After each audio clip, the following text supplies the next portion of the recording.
I'm not falling apart over a man. Are you kidding me? That's just what I'm on right now. And I'm feeling it really strong. And I'm feeling arrogant. And that is the state of mind that I think someone who has a disorganized attachment style, that's the goal when it comes to relationships, is I'm not falling apart for another human being, is to be in that strong state. But truthfully, that is not always me and has not always been me. And I think if you are making that statement, the person probably wasn't all that in the first place. Like, if you could let them go that easily, then they probably weren't that great of a match anyway.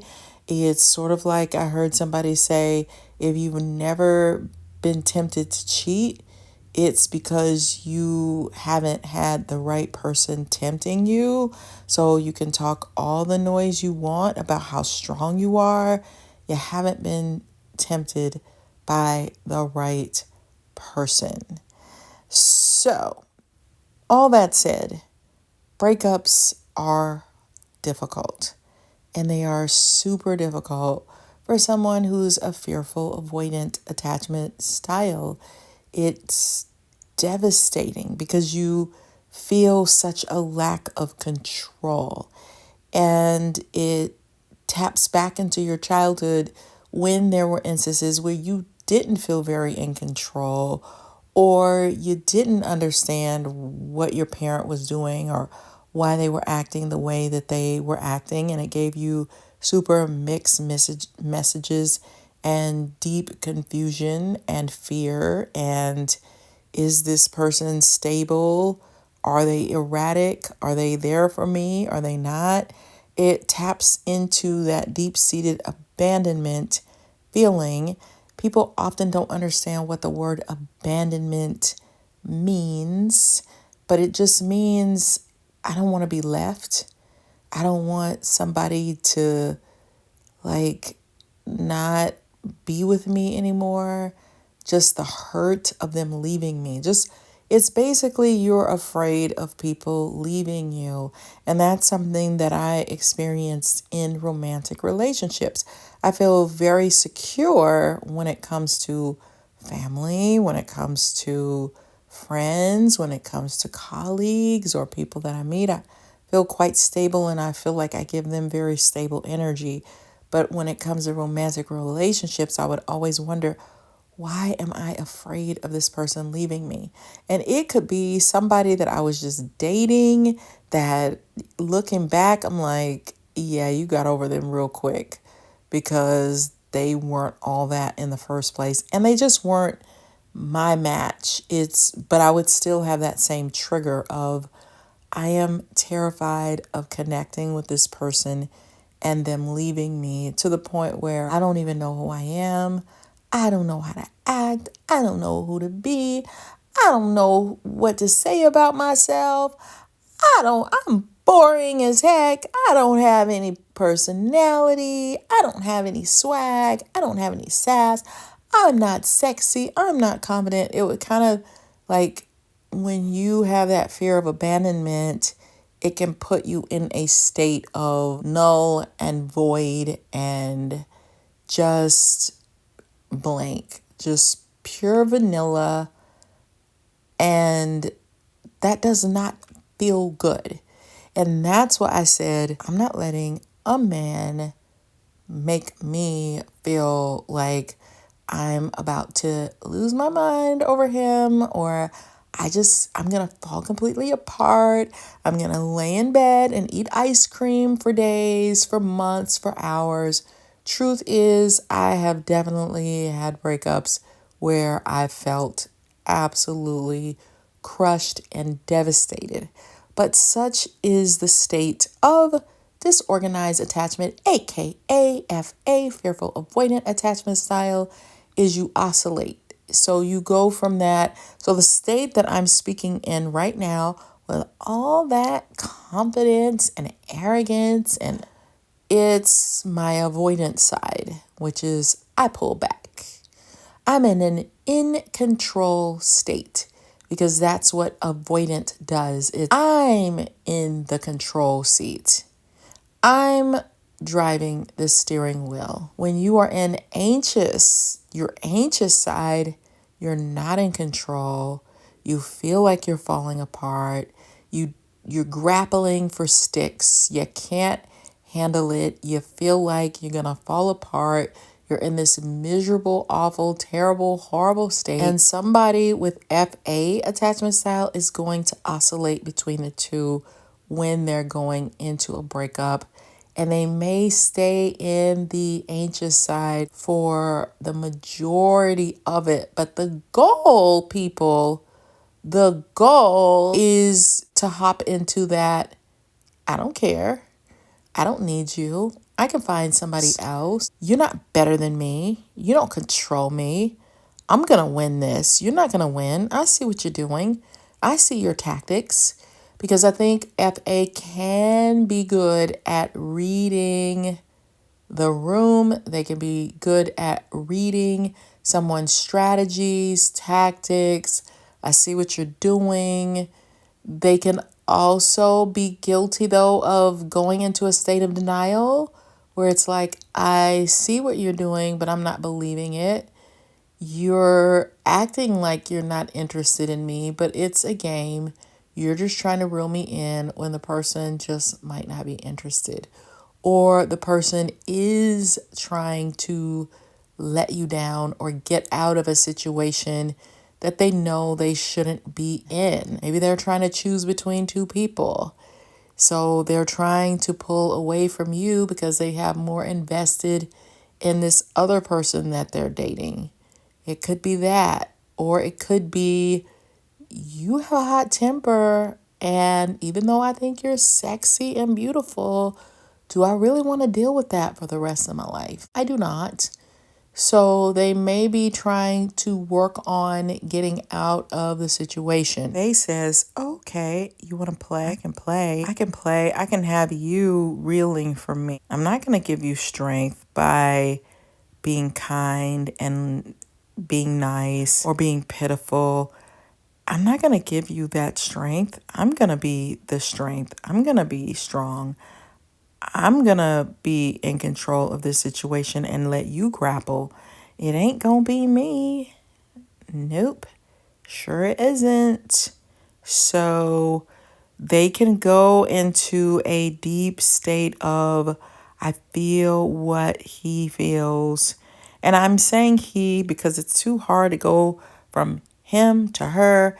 If you're a guy, you can take this and you apply it to how it best applies for her. It's just easier for me to, as a female, speak in terms of I'm the girl, he's the guy, but you can flip some of this. We can all go into this arrogant state, but then if you really care about the person and you really feel a connection and you understand why they might be pulling back or why they may feel like this relationship isn't going to work. Let's say it's a long distance relationship and that's causing all kinds of issues. It's causing problems. You're upset all the time because you can't see him. Maybe he feels like I'm letting her down. I'm hurting her. I'm not giving her what she wants. And so it's just best for one of us to be strong enough to pump the brakes and say, let's just end this. FA, attachment style, can definitely go into a state where they are really feeling for the other person because the other person has been kind, the other person has been nice, and they really love the person and they don't want the person to hurt. They understand hurt. And so they may feel like, you know what, better me than him. I don't want him to hurt. So, I'll take the hurt. I'm used to hurt. I grew up with hurt. I grew up with confusion. I can handle it. They may really be able to step out of it also and be a little objective. Like, I know he loves me. I know he cares about me. I know he's not trying to make me look like a fool. Or is he trying to make me feel like a fool? See, that's what happens with FA. They don't just stay in one lane and drive in it. They go from left to right. They turn around. They shift gears.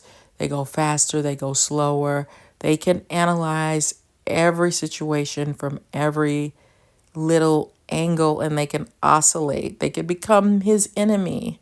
They could become his best friend. They could be his soft spot. They could be deeply touched and understanding. And then they can flip into, I don't care who you are, you're not going to do that to me. So it's so annoying, though. It's so annoying to flip back and forth like that. But it's how this attachment style is made.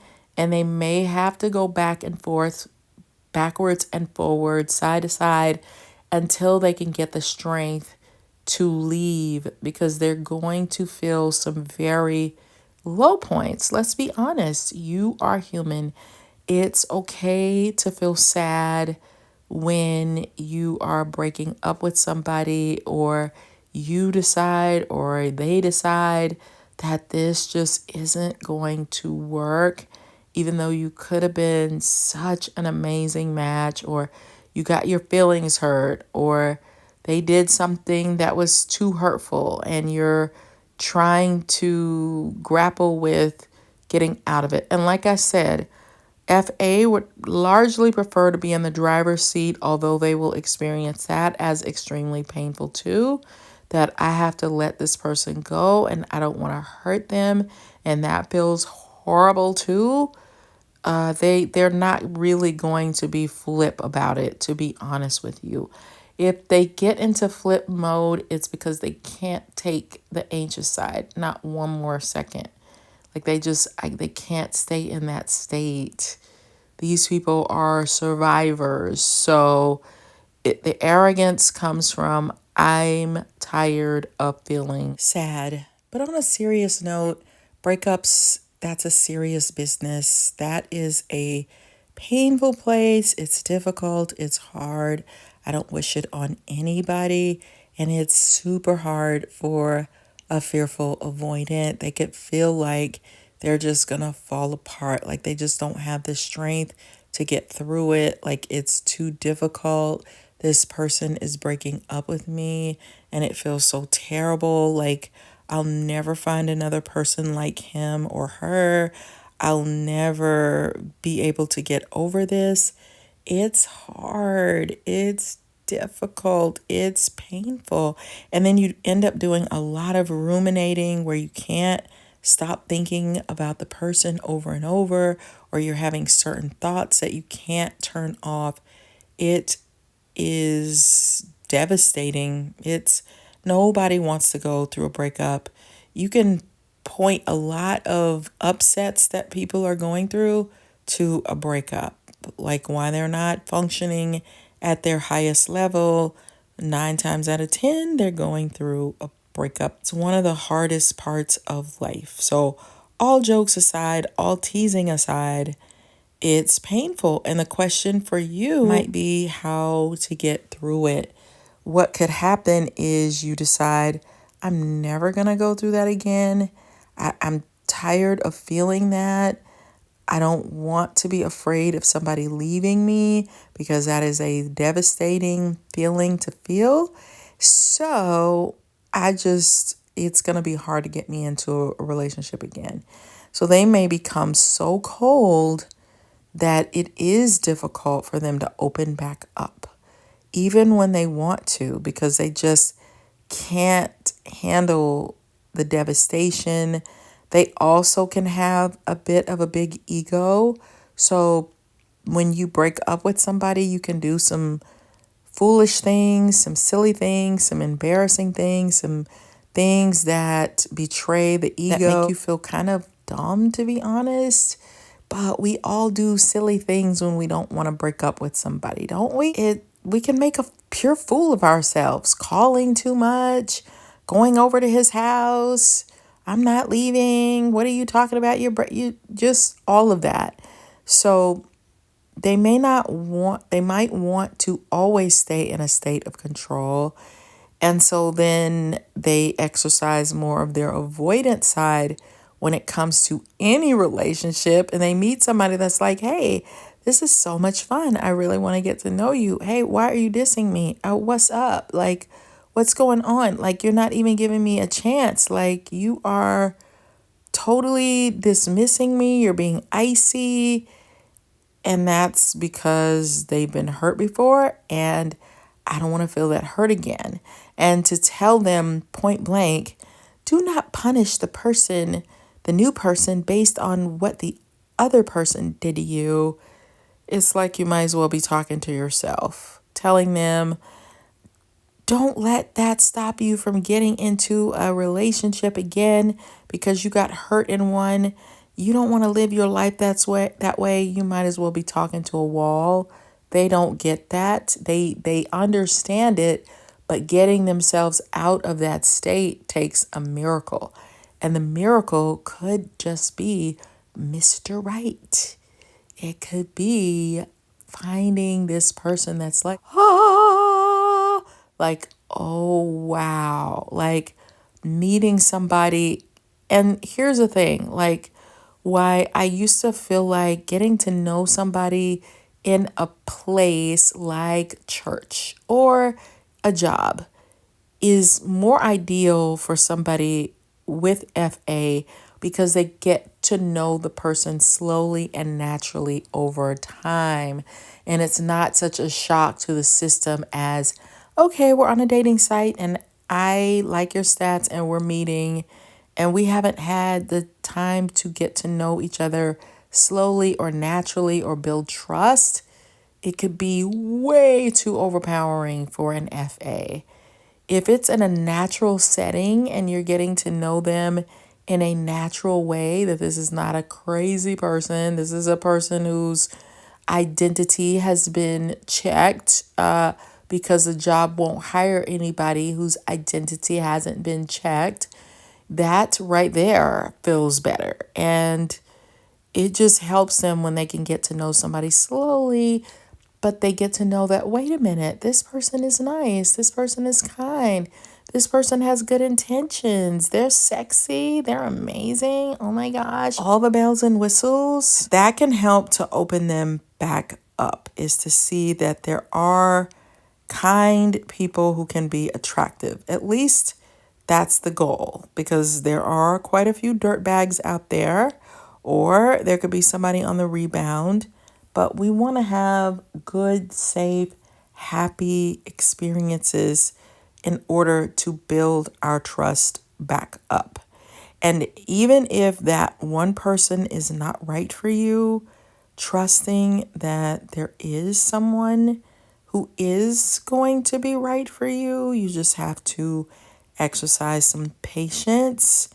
You have to push through the breakup and get through it. The goal for fearful avoidant is you want to be functioning from a place of strength when it comes to relationships.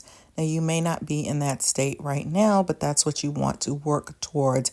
And sometimes that means being in your quiet place, crying, journaling, writing your feelings, analyzing the self, analyzing the other person, analyzing your life, figuring out what you could do to feel better, doing self-care, massages, hugging a stuffed animal. You don't have to tell anybody, but just nurturing yourself, doing the things that you need, feeling what you feel. If you feel hurt and sad, dipping into that, even though it feels horrible, but just working through it, really practicing at moments every day with, I got to get over him, or I've got to get over her.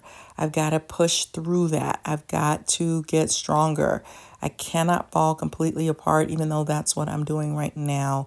But just finding places where you are trying to strengthen yourself.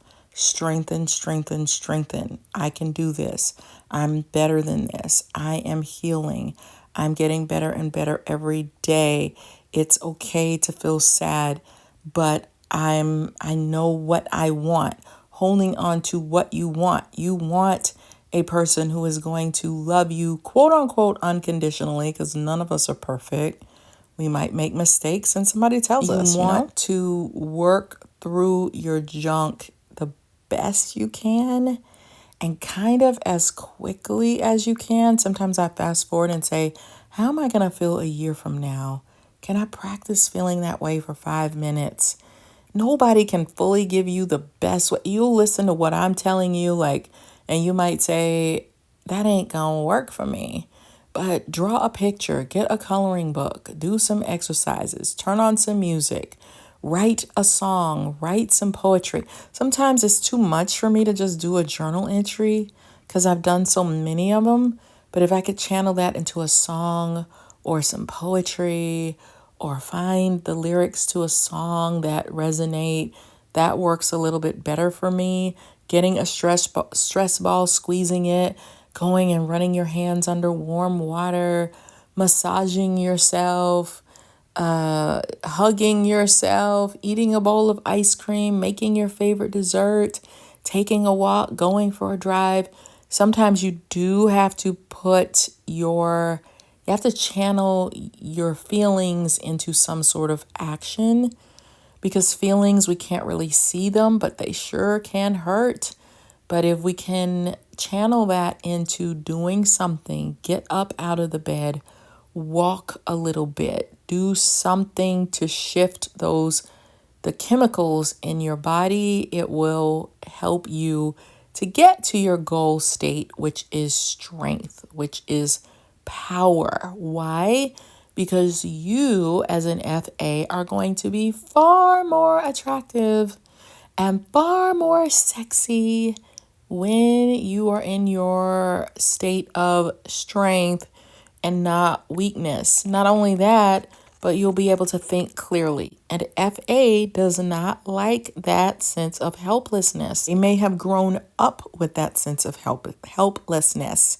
And what's more helpless than somebody breaking up with you and moving on, and you're still stuck and thinking about how amazing that person was and how they changed your life and everything was so happy when they were there. I mean, love is everything sometimes. So it's hard when you finally, as an FA, find somebody that you truly think is amazing. Now, if you are connecting with someone and the truth is you just needed somebody right now, they are not your type of person. And if you had to live with them for the rest of your life, you would be very sad because they're not really doing it for you. You just were already in a rebound state from somebody else. And so it's a fake fall apart. You know what I'm saying? If that makes sense. But you want to be in a state of control. Like, I'm going to let that person fall to pieces, or I'll let you think that you are breaking my heart because it's easier for you. And it's easier for you to do if you feel like I'm letting you, or you're in the power seat. I might let you feel that way, but truth be told, or I'm having too much empathy for you and not enough for myself. When the truth is, you could act like you don't give a darn, and it probably will shift things, and the other person will probably be like, hey, wait a minute, she don't care? What? Huh? And then they might make a U-turn, and then you might start feeling like, no, I don't want this relationship anyway. It's not the right one. Truth be told, it's hard to stay in that strength state at all times because you're talking about a human being who you had feelings for, who is a colorful image filled with light and positivity, even if they had negativity. So I want you to think of two reasons why it's great that you're breaking up. Like if you guys are long distance, you can say, well, you know what? I don't like not being able to see somebody every day, or I don't like all the travel expenses that it costs to see each other. Think of a couple of things that you can hold on to as reasons why it's probably for the better that the two of you broke up. And even though I'm talking about being in a confident, arrogant state, me as a conscientious person, I want to leave the other person in as good of a state for the person that they are going to be with as possible, because I would like for him to leave me in that state.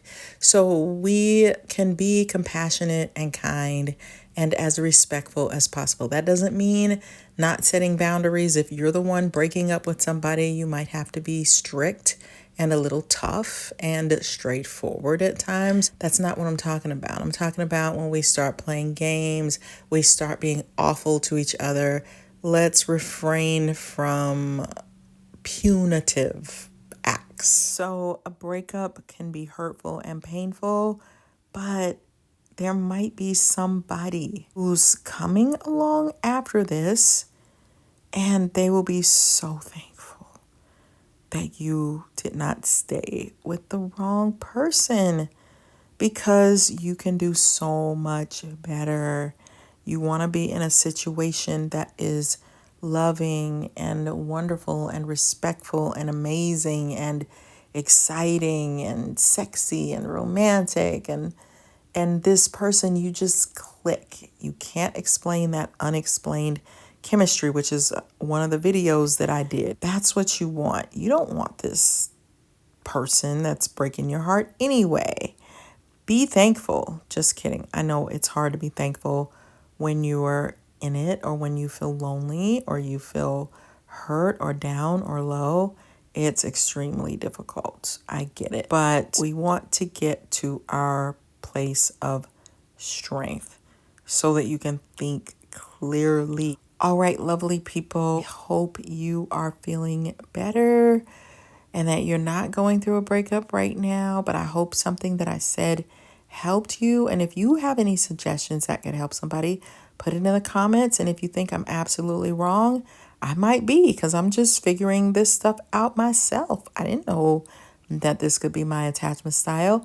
I didn't know that I was writing my book, Flip the Script on Love, from a place of disorganized attachment when it comes to romance. I think sometimes when you have been through hurt and pain, you can actually help someone better than the person who's in the perfect marriage and never went through heartache and never had a breakup and everything is just perfect. I remember the first relationship where I fell head over heels for the guy. The first question he asked me was, "Have you ever been in love?" And I thought, what does that have to do with anything? But I had never been in love before. So if you've never been in love before, you might be able to give some great advice, but you also may not treat someone with the delicacy that you should treat them with, because you've never experienced hurt before. Check out my books. Check out my book on narcissism also. Check out my book on from ENFJ with Love, which I tell you all about all the 16 MYERS-Briggs types, because it helps when you can understand the people that you're dealing with and their personalities. It makes it so much easier for an FA. Trust me. So link in the description box. And I love you guys. I love your comments. I love your thoughts and your feedback. So thank you for going on this journey with me, and I'll see you on the next video. Bye.